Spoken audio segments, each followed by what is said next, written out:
Well, hello guys, and here is the first urban news episode of this year. So once again, I wish you a happy new year and always to have only good news around. I make these episodes weekly, normally, so subscribe to the channel not to miss the future content. And before we start, as usually, of course, I'd like to thank to all my amazing Patreon and not only Patreon supporters. The New York City Council has approved the City of Yes program, potentially paving the way for the 82,000 new homes by 2040. In a nutshell, City of Yes minimizes parking requirements, opening more area for housing rather than cars. It also allows for new apartments to be built on top of single-story buildings in areas where previous zoning protocols didn't allow this. New tax exemptions will also be introduced to support the maintenance and preservations of affordable housing with a focus on the elderly living there. And according to the city mayor, all this is intended to stimulate the construction of affordable housing in general. If all goes according to the plan, the city of Yes will build 82,000 new homes over the next 15 years, which will happen thanks to $5 billion allocated by the New York City Council.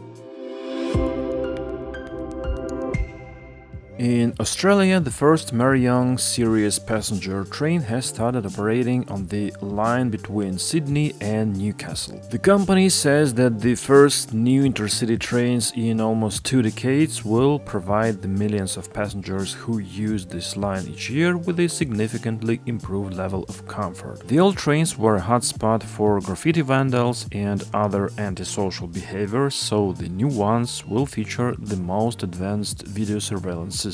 The modified Marion trains built by Hyundai Rotem will gradually start running on the Central Coast and Newcastle lines over the coming months and then will be launched on the Blue Mountains and South Coast lines. And they will gradually replace the older fleet, including the V trains that first appeared in the New South Wales in the 1970s and the Oscar trains that debuted in 2006. And by the way, this last one looks pretty decent, I would say.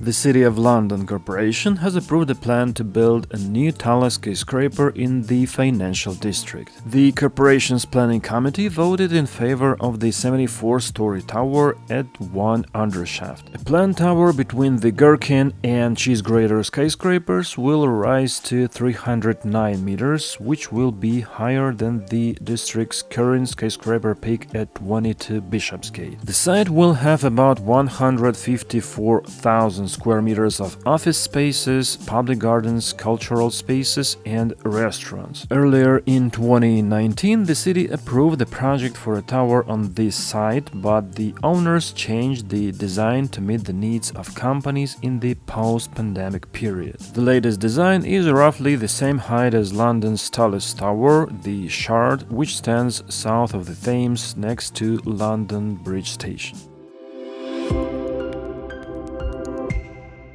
Meanwhile, in Canada, the government of Quebec, the city of Quebec, and CDPQ Infra have signed agreements to develop the TramCité de Québec project. It includes construction of a 19-kilometer line with 29 stops that will connect the districts of Les Jardins, Sainte-Foy, Université Laval, Parliament Hill, Saint Roch, and Scharsburg. The project is estimated at 675 million Canadian dollars, of which the city's contribution will cover 50% of the costs of preparatory works and other activities under its responsibility. In addition to providing Quebec with a modern transportation network, the project will stimulate implementation of private planning projects totaling more than 15,000 housing units, with an estimated value up to 4 billion Canadian dollars along the tram route. TramCité de Québec project is part of the bigger plan, which will create 100 kilometers of public transport corridors in 3 phases to provide new, efficient, fast, and frequent transit services. Romanian city of Reșița has reopened its tram service after years of shutting it down.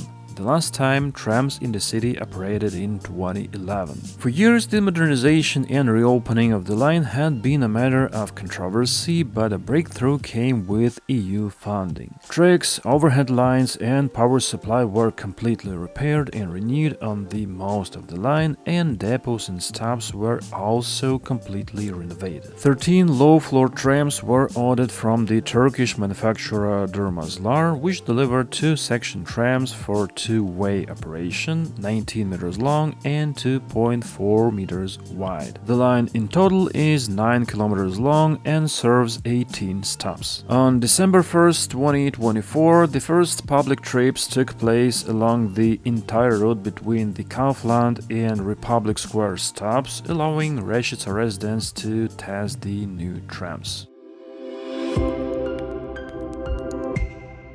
The government of Vietnam has approved a $67 billion high-speed rail project that will reduce travel time from Hanoi to Ho Chi Minh City from 35 hours to less than 6. Construction of the north to south railway with a maximum design speed of 350 km per hour involves the relocation of 120,000 people, cutting down protected forests and destroying rice fields, according to information discussed in the Vietnamese National Assembly. The railway is planned to stretch more than 1,500 kilometers from the capital in the north to the country's business center, formerly known as Saigon, in the south. The line is expected to pass through 20 provinces and cities, with 23 passenger stations along the route. Construction, which has been assigned to China, could begin in 2027 and is expected to be completed in 2035.